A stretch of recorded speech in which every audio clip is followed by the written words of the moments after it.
Hi friends, welcome to the UPSC PCS forum. पिछले class में हमने स्टार्ट किया था एनसीईआरटी के जो एमसीक्यू एसेस था उसमें प्री हिस्ट्री ऑफ इंडिया, उसमें हमने 19th नंबर क्वेश्चन तक देखा था। इसके बाद हम देखेंगे, आज हम देखेंगे 28th नंबर क्वेश्चन से। इसके पहले मैं आपको बोलूँगी प्लीज़ फ्रेंड्स, अगर आपने चैनल को शेयर एंड सब्सक्राइब नहीं किया तो चैनल को ज़रूर शेयर एंड सब्सक्राइब करें। और एनसीईआरटी सीरीज जैसे कि मैं हमेशा बोलती हूँ कि बहुत इंपॉर्टेंट है, खास करके जो इसके एमसीक्यू सीरीज है ये आपको रियलाइज़ करवाएगा कि एनसीईआरटी का जो बुक है वो कितना इंपॉर्टेंट है पढ़ने के लिए, कैसे पढ़ना है हमें, कौन सी लाइन ज़्यादा इंपॉर्टेंट, कहाँ से क्वेश्चन पूछे जा सकते हैं, ये सारी चीज़ें आपकी, इन सारी चीज़ों की क्लैरिटी जो मिलेगी ये सीरीज से ही मिलेगी। एमसीक्यू लगाना बहुत इंपॉर्टेंट है, और एमसीक्यू लगाने का हमें आइडिया भी मिलता है कि हमें क्वेश्चन कैसे सॉल्व करने होते हैं। ठीक है, तो चलिए स्टार्ट करते हैं 28th नंबर क्वेश्चन से। और क्वेश्चन है ये, the neolithic sites of south India are distinguished on the basis of tool used there way. तो जो साउथ इंडिया का जो न्यूलिथिक साइट्स था वो थोड़ा सा अलग था अपने टूल्स के रिगार्डिंग, टूल्स के बेसिस पे। तो वो क्या थे? Axes with oval sides and pointed butt, rectangular axes with curved cutting edge, polished stone is axes with rectangular butt and polished stone axe with triangular butt. तो हमें बताना है कि इसमें से क्या सही है जो साउथ इंडिया को अलग करती है उनके टूल्स के बेसिस पे। तो वो है आपका फर्स्ट, जो एक्सेस यूज किए जाते थे वो ओवल साइड्स के थे और पॉइंटेड बट थे। ठीक है, neolithic sides of south India are distinguished on the basis of axes, जिनकी जो साइड्स होते थे वो ओवल होती थी और बट्स जो होते थे वो पॉइंटेड होते थे। Based on the type of axes used by neolithic settlers there are 3 important sites. तो 3 इंपॉर्टेंट एरिया कौन कौन से न्यूलिथिक साइट्स के, और ये मिली किस पे डिवाइडेड है? डिवाइडेड है on the basis of their axes used. ठीक है, तो जैसे कि है नॉर्थ वेस्टर्न और नॉर्थ ईस्टर्न और सदर्न रीजन। तो जो सदर्न ग्रुप थी उनकी जो एक्सेस हुआ करती थी वो कैसे ओवल साइड्स की और पॉइंटेड बट हुआ करती थी। जो नॉर्थ वेस्टर्न पार्ट के हुआ करते थे उनके जो न्यूलिथिक टूल्स हुआ करते थे वो रेक्टेंगुलर एक्सेस होते थे और कर्व्ड कटिंग एज हुआ करती थी। तो ध्यान रखेंगे, नॉर्थ वेस्टर्न में हमें देखने को मिलता है कर्व्ड कटिंग एज और rectangular axes. North eastern group जो है वो पॉलिश्ड स्टोन को यूज करते थे with rectangular butt and has occasional shoulder holes. तो ध्यान रखेंगे ये तीनों है differences. Okay, 21st number question देखते हैं, consider the following statement with reference to the neolithic age in South India. तो neolithic age of south India के रिगार्डिंग हमें बताना है ये कौन सा स्टेटमेंट जो है वो करेक्ट है। तो people of this age usually settled on the top of granite hills or plateau near the river bank. Second है, they used rubbing stone cones which show that they were acquainted with the art of producing cereals. तो बताना है कि कौन सा statement जो है वो करेक्ट है। तो दोनों ही स्टेटमेंट सही है, क्योंकि इस पीपल के जो मतलब इस एज के जो पीपल हुआ करते थे वो सेटल हुआ करते थे ग्रेनाइट हिल्स के टॉप्स पे। आपको पता है जो पेनिनसुलर इंडिया है, मेनली जो साउथ इंडिया है वो पेनिनसुलर इंडिया है, और वो वहाँ पर हमें प्लेट्यूज देखने को मिलते हैं। ठीक है, near the river banks they use rubbing stone cons, जिसका वो मतलब जिससे हमें क्या पता चलता है कि वो मतलब परिचित थे किससे, प्रोड्यूसिंग ऑफ सेल्स। तो ऑप्शन नंबर सी हो जाएगा हमारा correct. A group of Neolithic, इसका एक्सप्लेनेशन दिया हुआ है, group of Neolithic people lived in South India south of Godavari. Godavari आपको पता है साउथ इंडिया की सबसे बड़ी रिवर है, इसको दक्षिणी गंगा भी कहते हैं। जबकि साउथ ऑफ गैंगेज रिवर, मतलब गंगेज ऑफ साउथ किसको बोलते हैं? वो बोलते हैं कावेरी रिवर को। कावेरी जो है वो पेरिनियल रिवर है साउथ इंडिया की। पेरिनियल रिवर क्यों है? क्योंकि ये दोनों साइड से आपके नॉर्थ ईस्टर्न और साउथ ईस्टर्न जो मानसून होते हैं वो दोनों से ही इसको वाटर मिलते हैं, इसलिए ये पेरिनियल रिवर है। जबकि जो बाकी सारी जो रिवर्स है साउथ इंडिया के वो पेरिनियल नहीं होती है, वो सीजनल होती है। नॉर्दर्न जो रिवर होती है वो सीजनल नहीं होती है, वो पेरिनियल होती है, क्योंकि वो ग्लेशियर से भी वाटर प्राप्त करती है। ठीक, तो ये आप ध्यान रखेंगे। तो जो न्यूलिथिक साइट्स है साउथ इंडिया की वो मेनली लोकेटेड है कहाँ पे? गोदावरी के साउथ में, और वो लोकेटेड है प्लेट्यू पे, ग्रेनाइट जो प्लेट्यू है उस पर। ठीक, नियर द रिवर बैंक्स। वो स्टोन एक्सेस यूज करते थे, ऑल्सो सम काइंड्स के स्टोन ब्लेड्स को भी यूज किया करते थे। फायर ब्रिक अर्दन फिगरेंस भी हमें देखने को मिला है, जिससे ये पता चलता है कि वो लार्ज नंबर में कैटल्स रखते थे। They possessed cattle, sheeps and goats. They use rubbing stone querns, जो हमें बताता है कि वो एक्वेंटेड थे, परिचित से producing cereals. 22nd number question देखते हैं, with reference to the Neolithic sites of Pickly Hall, which of the following statement are correct? It is located in the present day state of Andhra Pradesh. Both ace mounds and habitation sites have been found at Pickly Hall. People living in this site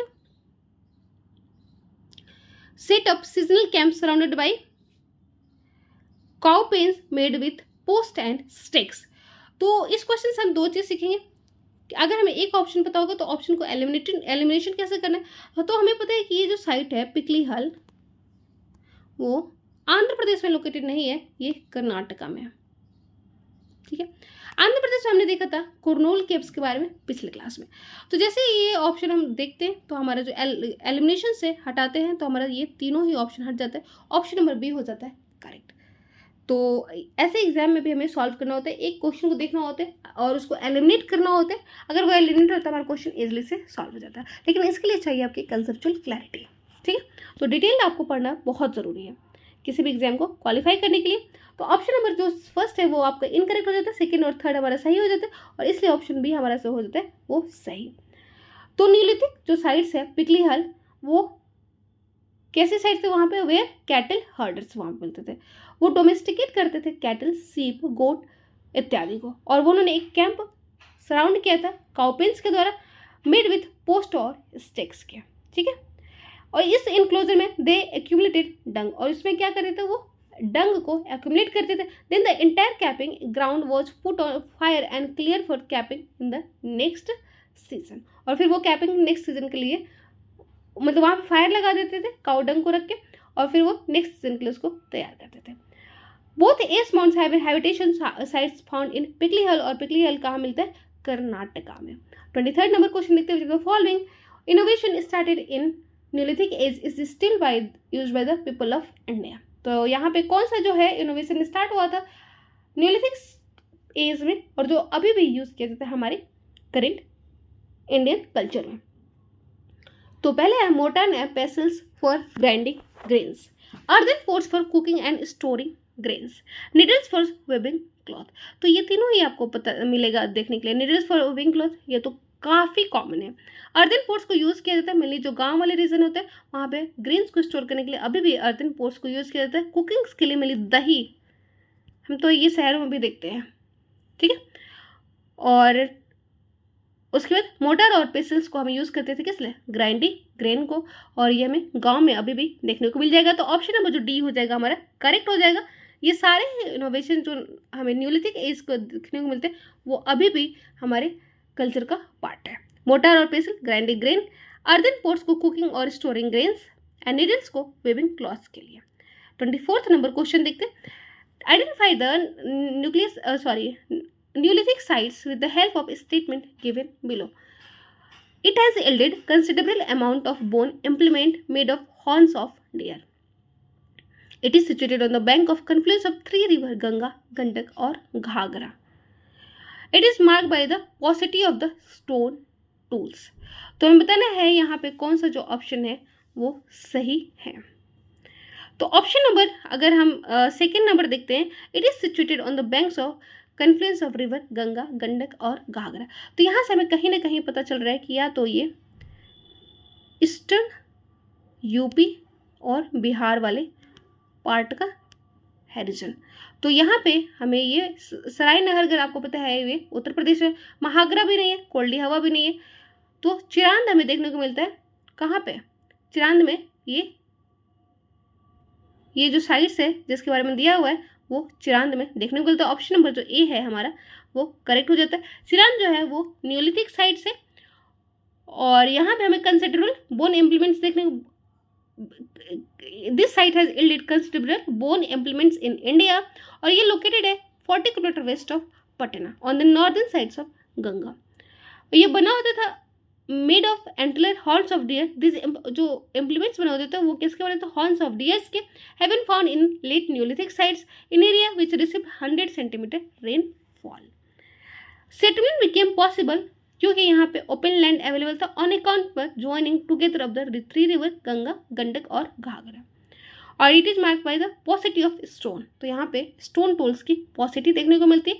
25 number question देखते हैं, consider the following statement with reference to the neolithic sites of Mehrgarh. तो मेहरगढ़ के regarding हमें बताना है कौन सा statement जो है वो इनकरेक्ट है। तो करेक्ट और इनकरेक्ट जो है आपको हमेशा क्वेश्चन में ध्यान से देखना होता है, क्योंकि कई बार ऐसा होता है कि हमें क्वेश्चन पता होते भी हम करेक्ट और इनकरेक्ट के चक्कर में गलत करके आ जाते हैं।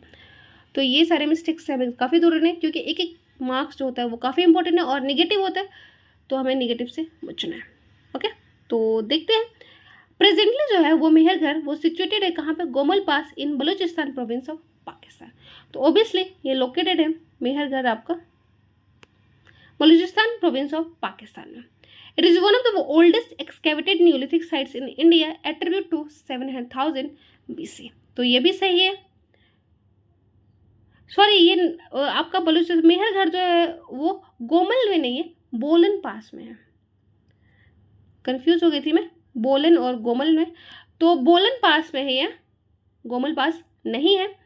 It provide earliest evidence of cultivation of wheat and barley. तो ये हमने पिछले क्लास में देखा था कि यहाँ पे अर्लीस्ट एविडेंस हमें देखने को मिलता है व्हीट एंड बार्ले का। तो ऑप्शन नंबर जो थर्ड है वो भी आपका करेक्ट हो जाता है। ऑप्शन नंबर जो फर्स्ट है वो इनकरेक्ट हो जाता है। इस मतलब जो स्टेटमेंट फर्स्ट है वो इनकरेक्ट है, इसलिए हमारा ऑप्शन नंबर जो सी है वो इनकरेक्ट हो जाता है, मतलब करेक्ट हो जाता है। तो मेहरगढ़ हमें कहाँ देखने को मिलता है, ये सिचुएटेड है गोमल पास में, नहीं बोलन पास में, कंफ्यूज नहीं होना है, बोलन पास में और present day Balochistan province of Pakistan में। कोल्डी हवा लोकेटेड है उत्तर प्रदेश में, ठीक है, जहाँ पे हमें मिलता है किसका एविडेंस, एग्रीकल्चर और एनिमल डोमेस्टिकेशन का। चिरांद आपका वेस्ट पटना में, पटना के वेस्ट बिहार में है और ये नॉर्दर्न साइड्स ऑफ गंगा में है, ठीक है। दार्जिलिंग हेडिंग असम में हमें देखने को मिलता है और ये भी एक न्यूलिथिक साइट्स है। और ये जो गारो हिल्स है, मेघालय का गारो खासी जयंती आपको पता होगा, प्लेट्यू इंडिया का ही पार्ट है ये। तो गारो खासी जयंती यहाँ के ट्राइब्स भी है। तो इस रेंज में हमें ये दार्जिलिंग हेडिंग भी देखने को मिलता है। 27th नंबर क्वेश्चन देखते हैं, with reference to the neolithic settlements of south India which of the following statement are correct. तो साउथ इंडिया के न्यूलिथिक सेटलमेंट के रिगार्डिंग हमें बताना है कि कौन सा स्टेटमेंट जो है वो करेक्ट है। The settlement were found on the top of granite hills और on the plateau near the river banks. तो ये हमने अभी ही जस्ट देखा। The people lived settled life were primarily involve in culture. तो ये भी हमने देखा कि वो हमें पता चलता है कि वहाँ पे जो पीपल्स है वो अवेयर थे किससे, सेरेल्स के प्रोडक्शन के लिए। तो ऑप्शन नंबर जो सी हो जाएगा वो करेक्ट हो जाएगा, क्योंकि दोनों ही स्टेटमेंट हमारा करेक्ट है। न्यूलिथिक जो पीपल्स है वो मेनली कहाँ पे सेटल्ड है, ग्रेनाइट हिल्स पे, प्लेट्यूज पे, नियर रिवर बैंक। और वो स्टोन एक्सेस का यूज़ करते थे और some kind of stone blades का भी यूज़ करते थे और वो एक सेटल्ड लाइफ जीते थे और प्राइमरली वो अवेयर थे एग्रीकल्चर से, वो इन्वॉल्व थे एग्रीकल्चर में। और उनकी जो हाउसेस होती थी वो सर्कुलर और रेक्टेंगुलर होती थी, बनी होती थी वो मड और रीड की। 28 नंबर क्वेश्चन देखते हैं, रीजन और एसर्शन बेस्ड क्वेश्चन है ये। हमें बताना है कौन सा जो स्टेटमेंट है वो करेक्ट है और ये आपके एनसीईआरटी के चैप्टर 5 क्लास 11 ओल्ड एनसीईआरटी में दिया हुआ है। तो people of stone age could not found settlement as far away from the hilly areas. They had to depend almost entirely on the tools and weapons made of stone. तो क्या सही है? People of Stone Age could not found settlement far away from hilly areas. इसीलिए तो उनको वहाँ पे वो स्टोन ज़्यादा अवेलेबल हुआ करते थे, तो वो स्टोन का यूज़ करते थे वेपन्स के रूप में और इसीलिए उनको कहा जाता था स्टोन एज। क्योंकि यहाँ पर मिली वेपन्स बहुत सारी चीज़ों के लिए, स्टोन रहने के लिए वो केव्स का यूज़ करते थे, रॉक एज का यूज़ करते थे। तो ये जो रीज़न है, ये जो पीरियड है उसको स्टोन एज के रूप में। They had also almost entirely depend on the tools and weapons made of stone. तो इसलिए जो हमारा ऑप्शन जो है वो एक करेक्ट है, क्योंकि एसर्शन और रीज़न जो है वो दोनों ही करेक्ट है और रीज़न करेक्ट एक्सप्लेनेशन बताता है एसर्शन का, ठीक है। तो ऑप्शन नंबर ए हो जाएगा हमारा करेक्ट है। Sorry. 29th number question, following period is also known as chalcolithic age. Chalcolithic का मतलब ही क्या होता है, चैल्को का मतलब होता है कॉपर, लिथिक का मतलब होता है आपका स्टोन। तो चैल्कोलिथिक स्टोन जो है एज जो है वो मेनली बिलोंग करता है कॉपर स्टोन एज से, ठीक है। This period started towards the end of neolithic period and is towards the end of the new. और मैंने बताया था पिछले क्लास में जो चैल्कोलिथिक पीरियड है वो इंडस वैली सिविलाइजेशन से मतलब के बाद का है, लेकिन ये जो पीरियड है चैल्कोलिथिक एज जो है वो अर्बन रीजन नहीं होता, अर्बन सिविलाइजेशन नहीं होता है। तो prehistoric period belong to the copper age is known as chalcolithic age. This period started toward the end of neolithic period and is characterised with the use of first metal. Copper का use होना start हो जाता है. ठीक है, copper age भी कहते हैं इसको. द अर्लीस्ट सेटलमेंट्स बिलोंग, इसका जो अर्लीस्ट सेटलमेंट है वो कहाँ पे बिलोंग करते हैं? South eastern Rajasthan, western part of Madhya Pradesh, western Maharashtra और ईस्टर्न इंडिया में हमें देखने को मिलता है. ऑप्शन नंबर सी हो जाएगा करेक्ट. 30 नंबर क्वेश्चन लिखते हैं. Which among the following metal was first used by the man. तो हमने अभी जस्ट देखा कॉपर जो होता है वो पहली बार मेंस के द्वारा यूज किया जाता है और इसी के नाम पर एक एज भी होता है जिसको हम चैल्कोलिथिक एज भी कहते हैं. 31 नंबर क्वेश्चन देखते हैं. इन विच स्टेट नौदाटोली इज लोकेटेड. तो नौदाटोली नामक जगह जो है वो कहाँ पे लोकेटेड है? तो वह है आपका मध्य प्रदेश में लोकेटेड. भीमबेटका हमने देखा था मध्य प्रदेश में लोकेटेड है. तो नौदाटोली एक चैल्कोलिथिक साइट है जो कि इंदौर के नजदीक लोकेटेड है मध्य प्रदेश के, और एक्सकेवेट किया गया था इसको एच.डी. संकालिया जो कि एक आर्कियोलॉजिस्ट है उनके द्वारा. ये most extensively studied rural Chalcolithic sites है और इसका जो डेट है वो 1600 BC से 1300 BC है. तो जो चैल्कोलिथिक एज था वो मेनली रूरल सिविलाइजेशन था. ऑप्शन नंबर जो डी हो जाएगा वो करेक्ट हो जाएगा. 32 नंबर क्वेश्चन देखते हैं. Consider the following statement with reference to chalcolithic culture of Ahar and Gilund. तो चैल्कोलिथिक कल्चर जो आहार और गिलुन था उसके रेफरेंस में हम बताना है कि कौन सा स्टेटमेंट जो है करेक्ट है कि नहीं, इनकरेक्ट बताना है. तो the culture flourished in the dry zone of Amravati river in Andhra Pradesh. At Ahar, stone axes or blades are completely absent. At Giloon, the archaeological evidence regarding stone blade industry have been excavated. तो हमें बताना है इनमें से कौन सा जो option है वो इनकरेक्ट है. तो आहार जो है वो लोकेटेड है आपका राजस्थान में, ना कि तो ये जो आहार जो कल्चर है वो मेनली लोकेटेड है आपका राजस्थान में, ना कि आंध्र प्रदेश में. ऑप्शन नंबर हमारा फर्स्ट जो है यहीं पर इनकरेक्ट हो जाता है. एट आहार स्टोन एक्सेस और ब्लेड्स आर कम्प्लीटली absent.